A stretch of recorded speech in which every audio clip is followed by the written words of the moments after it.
E não é novidade eu te dizer que Abraão quis muito. Embora eu não vejo aqui no texto em nenhum momento ele pedindo a Deus, mas ele via-se, dado a necessidade de ter um herdeiro. Só que como ele já era avançado de idade, o texto diz que ele já tinha assentado no seu coração deixar toda a sua herança para um dos seus servos. Só que Deus um dia disse para Abraão: Abraão, a sua herança não ficará para o seu servo, eu te darei um filho e a sua herança será passada para ele.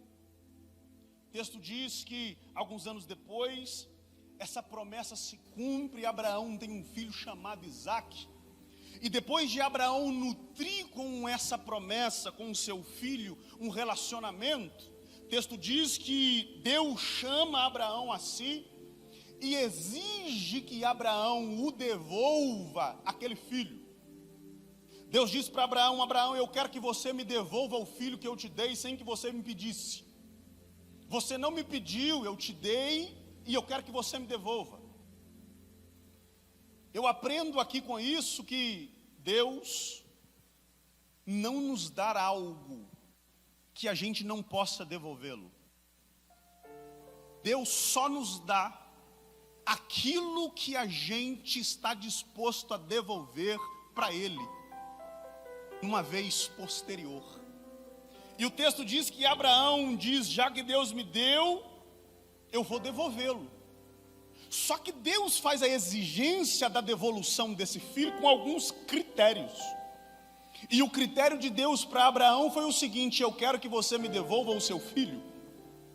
Só que você vai devolver para mim o seu filho em formato de oferta. Eu não quero só que você dê o seu filho para as nações, para ser um pregador. Eu não quero que você deixe o seu filho na igreja, como fez Ana, para que ele sirva lá no santuário. Eu quero que você dê o seu filho para mim em forma de oferta, e não é qualquer oferta. Eu quero que você deixe o seu filho para mim, e a oferta é uma oferta de holocausto. E quando você observa ali no livro de Êxodo, tem umas características dos tipos de oferta. E a oferta do holocausto tinha uma característica que eu quero pontuar aqui, que foi a característica que Deus exigiu de Abraão. Quando Deus estava dizendo para Abraão: eu quero que você dê o seu filho para mim em forma de oferta e uma oferta de holocausto.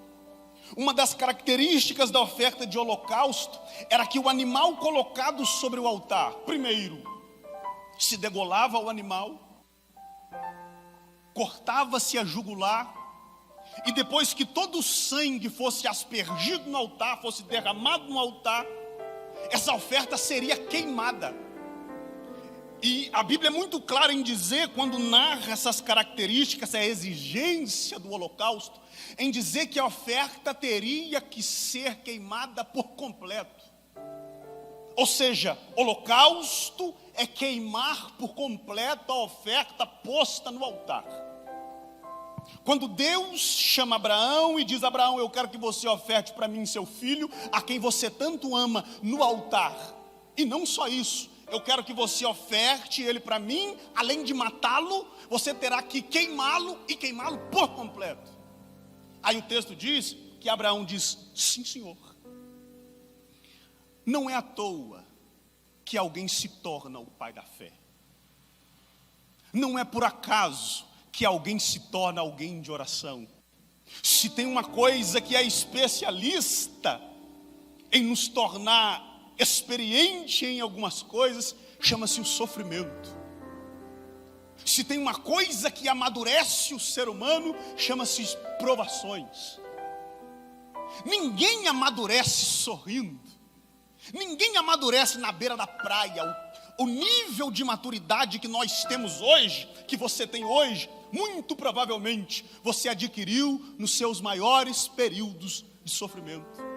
Porque o sofrimento ensina.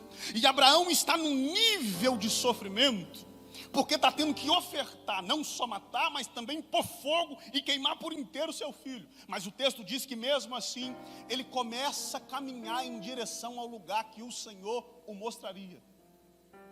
3 dias de viagem, diz o texto, ele chegou no lugar, Deus mostrou. Acompanhado de mais algumas pessoas, o texto diz que quando chegaram no lugar, Abraão disse para os homens, os seus servos que acompanhavam: fiquem aqui, porque eu e o menino subiremos. E depois que nós tivermos adorado lá no monte, nós voltaremos. Mais uma vez, Abraão demonstra o seu nível de fé. Por que Abraão mais uma vez demonstra o seu nível de fé? Porque antes de sair de casa, Abraão sabia muito bem o que é que Deus havia exigido para ele. Mata o menino e queima até virar cinza. Só que mesmo assim, no pé do monte, Abraão diz para os seus servos: eu vou subir mais um menino. E mesmo assim, depois de ter adorado nós dois, nós voltaremos para vós. Sabe o que Abraão está dizendo aqui? Sabendo que teria que queimar o menino e o menino virar cinza lá no monte, em cima do altar, Abraão está dizendo nas entrelinhas para os seus servos: ainda que eu queime esse menino e esse menino vire cinzas, eu acredito que do meio das cinzas Deus possa restaurar o meu Isaac. Eu acredito que dentro do meio da cinza, do meio do pó, do meio do monturo, Deus pode restaurar o meu Isaac. Isso é fé.